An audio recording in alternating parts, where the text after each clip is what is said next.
అయా మనందరం ఒక్కసారి ఆలోచించాలా. ఇది ఆంధ్రుల ఆత్మగౌరవానికి సంబంధించిన విషయం.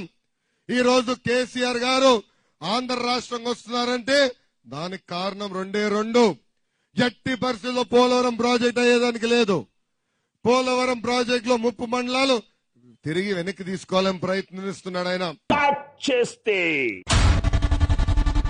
విభజన సమయంలో భద్రాచలం నుండి ఏపీలో కలిసిన 7 మండలాల్లోని 5 గ్రామాలను తిరిగి తెలంగాణలో కలపాలని రేవంత్ సర్కార్ కోరింది. ఈ మేరకు కేంద్ర హోంశాఖకు లేఖ రాయాలని నిర్ణయించారు. ఈ గ్రామాల విలీనంతో భద్రాచలం పట్టణాభివృద్ధికి అవకాశం ఉంటుందని చెప్తోంది తెలంగాణ సర్కార్. అంతేకాదు ఇక్కడున్న మన మచిలీపట్నం పోర్ట్ తెలంగాణ రాష్ట్రానికి తీసుకెళ్లడానికి ఆయన అహర్నిశలు కష్టపడుతున్నారు. ఇక్కడున్న మన మచిలీపట్నం పోర్ట్ తెలంగాణ రాష్ట్రానికి తీసుకెళ్లడానికి ఆయన అహర్నిశలు కష్టపడుతున్నారు.